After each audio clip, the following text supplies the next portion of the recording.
Hi everyone, it's Kamau. Welcome back. Welcome to my channel, and if you're just joining me for the first time, please subscribe to my channel. We're on round 17 of the game, This or That. Now this is a game where I run down 12 pairs of words which are pretty much opposite choices, right? And I tell you which I prefer, which of the pairs, and you tell me which you prefer. So you are supposed to comment and tell me which you prefer, right? So here goes for round 17. Here's a list of 12 pairs of words. So the first question is, can you tell when a man is on the down low or not? For those who are not in the know, when you say that a man is on the down low, you simply mean you're referring to a man who is either gay or bisexual but is not openly so. Therefore, he would be in a relationship with a woman as a way of hiding the fact that he is gay or bisexual, so he's not openly so. Can you tell when a man is on the down low? I believe I actually can tell. I pride myself in studying people, and I think I can tell the signs. No, I'm not going to tell you what the signs are yet. I'm actually going to explore this in a novel that I'll be working on very soon, and it's called The Holism of War.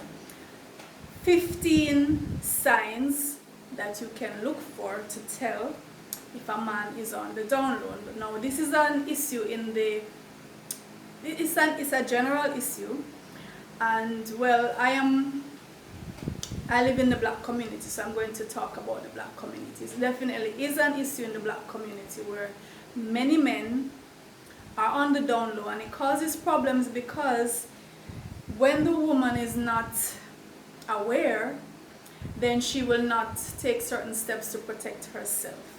You know, having sex with a man who is bisexual, or you know, he is gay but still having sex with her because of this pretense, it can expose you to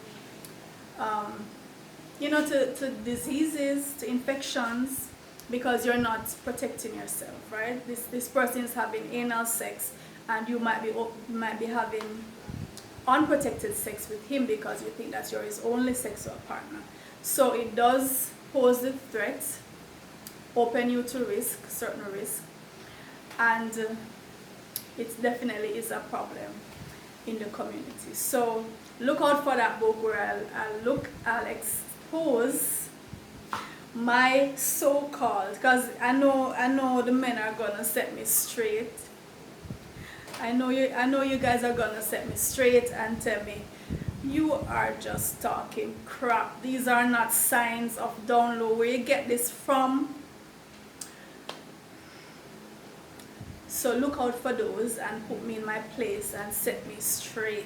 Okay guys, 15 signs that your man is on the down low. Number 2, do you search your spouse's phone? Yes or no? It's a definite no for me. I don't search anybody's phone. I don't search anybody's diary. I don't eavesdrop on people's private conversation. I believe privacy is important. You know, I eavesdrop in public. So when I'm gathering little things, little fodder for my novels, definitely if I'm in a taxi, if I'm in the bus, if I'm walking on the road, if I'm in the supermarket, my ears are open. And I'm taking in stuff, I'm taking in information, but that's in public. But I would never, you know, go and search up somebody's phone. I don't need to, whether we're in a relationship or not. I don't do this to my children. I don't search my children's phone. I don't search their bags. Because you raise them in a certain way, and you know, everybody deserves privacy. And I'm not, if I'm in a relationship, I'm not going to be stalking you I'm not going to be snooping around on your social media. I'm not a stalker. Guys, if you have to do this, you need to quit it.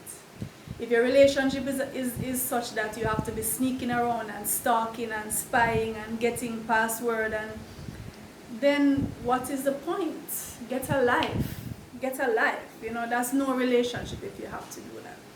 I will answer your phone if it rings, unless you specifically tell me don't answer the phone. And if my phone rings, you can answer my phone, take a message, whatever. But this sneaking around, stalking, that's not me. And I respect people's privacy. Number 3, an oracle says you're going to die soon. Do you believe it or not? No, I'm not going to go for that. I'm an oracle. I myself, I'm an oracle. I'm the only oracle who is going to determine how long I live. I'm 30% psychic. So, my vision for I see myself living a long, healthy, productive, happy life. You can predict my past. Don't try and come and predict my future. Only I have the authority to predict my future. So I'm not going with you, Mr. Oracle. Number 4, costume jewelry, yes or no? No, I don't wear I don't like trinket. I wrote a poem. Actually, this poem was the title of my second anthology, and the poem is very short and to the point. And the title of that anthology is I Choose My Men the Same Way I Choose My Jewelry. And that poem says, I choose my men the same way I choose my jewelry. I don't wear trinkets. I select one item that is extremely valuable and I stick to it. It is the only thing that I wear. That sums up my jewelry wearing and my spouse selection. One item that is extremely valuable and it is the only one that I wear. So that tells you I'm not into the trinkets, no. Even when I get them as gifts, I just put them away. Yeah, so that's it. No trinkets, no costume jewelry, nothing like that. Number 5, would you get a tattoo? Yes or no? It's a definite, absolute no. I hate tattoos. I don't see the whole, I just don't see why people would get tattoos. I understand the historical significance of tattoos. For example, branding branding during slavery, or as a way of marking your tribe, that kind of thing. But for you now to go take it onto yourself to mark your skin, or maybe it's because when I was much younger, I had spots all over my skin because of sensitivity to mosquito bites, and so it left scars. And I spent much of my adolescent years and young adult years trying to erase those scars. So maybe that's the reason why I'm so averse to tattoos.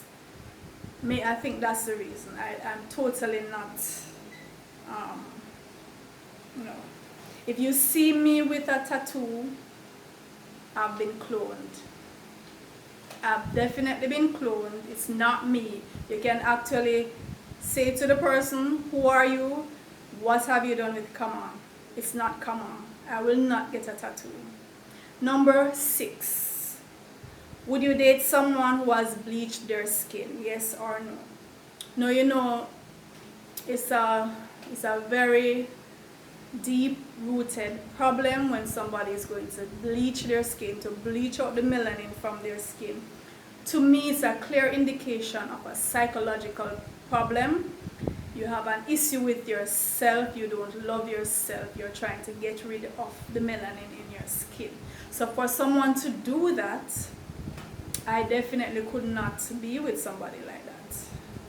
even if you went through it and you have, somewhat come out of that, I don't think I couldn't be with someone who did that to themselves.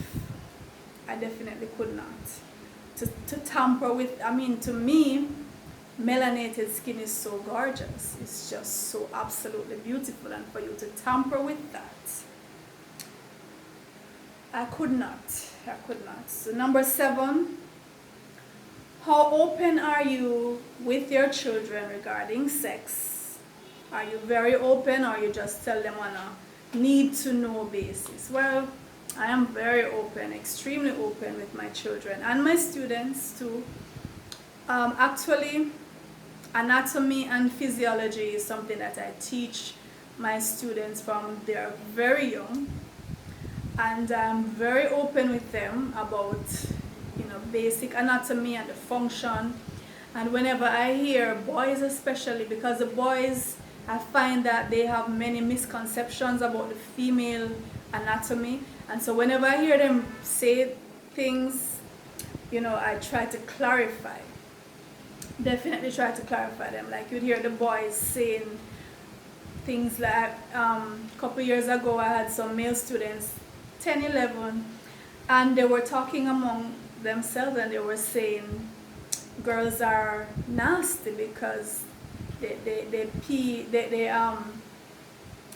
through their vagina, and some were saying they poo through their vagina, and I had to show them some diagrams and clarify that for them, and then I actually made a post about it on my Facebook page, and you'd be surprised how many grown men commented to say they did not know that women don't pee through the vagina. They did not know of something called the urethra, that there are actually 3 openings in that region, and the pee comes through the urethra. They actually, as grown men, believed that urine came through the vagina. So these are things that we have to clarify, and we have to be very open with our children and our students.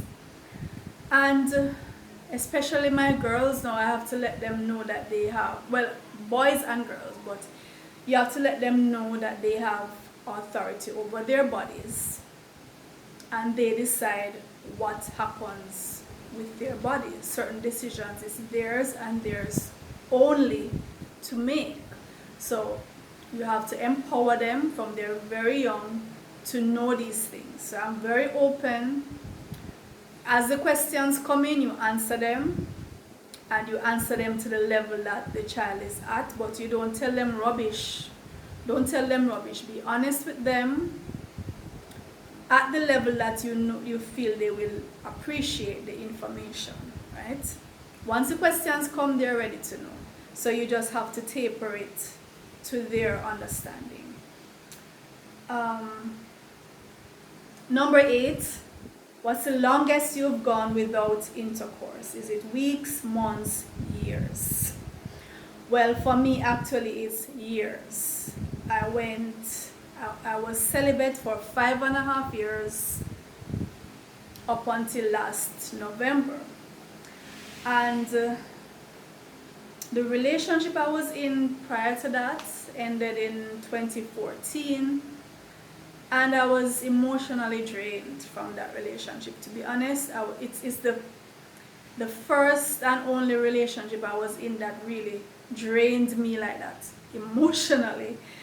And I think I just had to take time just to heal from that. And then during that time, during that 5.5 year period, I was approached by several men, but I'm just very picky, and one thing can turn me off. So, and break the deal. So it just happened that 5.5 years passed, and I was not intimate with anyone. So I would have to say it's not weeks, not months, but years for me. Number 9, do you masturbate? Yes or no? Well, I certainly do, and I have since I was knee-high to a grasshopper. Don't you? Don't everybody? I think everybody does. And it's important for you to be comfortable with your body, to know your body and to know how to please yourself. It's better to be alone than be in bad company, right? So, and I find that many people have shame when it comes to their body. They are so ashamed. They don't even like to see themselves naked. They don't like their spouse to see them naked. They don't know how to please themselves. And I don't think that is healthy. I think you should have a wholesome relationship with your own body. You should know your anatomy, and you should be familiar with what you like, what you don't like, so that you can tell your partner too what you like and what you don't like. So that's important, to get rid of the shame associated with your own body. And much of it is because when they were young, their parents shunned them, or their teachers shunned them if they had questions, which takes us back to the question further up about being open with children about their bodies. Entertain their questions and be honest with them about their bodies. Number 10, divorce or till death do us part. I believe in marriage, I believe in divorce. I've never been married, but I was in a long-term relationship, 18 years, which ended. So to me, it doesn't have to last forever for it to be worthwhile. I keep saying this. You don't have to feel like a failure if your relationship ends after 6 months, 6 years, 16 years. Things run their course, and sometimes, different relationships will take different time, but learn what you can from it and you move on from it. I'm not for the idea of staying in something just for appearances, because then it's like you're spiting. In Jamaica, we have a saying, you cut off your nose to spite your face. Cut off your nose to spite your face makes no sense, right? I believe in happiness and wholesome relationships. So if you find that you've grown apart, you no longer see eye to eye on certain things, then you go your way and the other person goes their way. And if you had children, then you can be co-parents, and you don't need to have any animosity. You raise the children that you had committed yourselves to raising, and you do so with maturity and with respect. That I'm all for that. So definitely if I were to get married and it wasn't working out, I would definitely divorce. No issue regarding that. Number 12, orgasm, silent or raise the roof. Well, my neighbors give me the eye the morning after, so I have to say, I raise the roof. I'm very expressive, and when I'm having an orgasm, I am just I shake like I'm having a seizure, right? And I scream and I carry on. I'm a drama queen, but the thing is, it's all real. I've never faked an orgasm in my life. Never had to, and I'm glad about that. And I've had multiple orgasms. So I'm very expressive with that. Very expressive. So I would have to say raise the roof. Typically I would make sure that there's some music to quell things. Especially when children are in the house. Number 12, which I guess this follows on from 11. Have your children ever walked in on you and your spouse making love? Well, yes, but they were toddlers, and I don't think they had a clue what was happening. I don't think they cared. They just went on playing. The few times that it happened, I remember, I think they just went on playing. They had no clue. And I don't know if when they got older, because as I said, I make a lot of noise, so maybe they suspected. But then I think my children, they tend to think that I'm you know, children, especially teenagers, they think that parents just don't know certain things. I don't know how they come by that. Like I was talking with my daughters. I remember once we were at the beach and they were talking about something sex related. I don't remember exactly what. And I said something. I made a statement. And they both looked at me like, what do you know about that? What do you know about that? So I'm saying, okay. So I get the feeling that, you know, teenagers kind of are in denial that their parents do certain things or know certain things, as ridiculous as that is, because that's how they came, right? As ridiculous as it is, I think teenagers have that notion in their heads. So let me run down the list. So it's, can you tell when a man is on the down low? And if you can't, you need to read my book, The Holism of War, and I will tell you the 15 signs to look for. Do you search your spouse's phone, yes or no?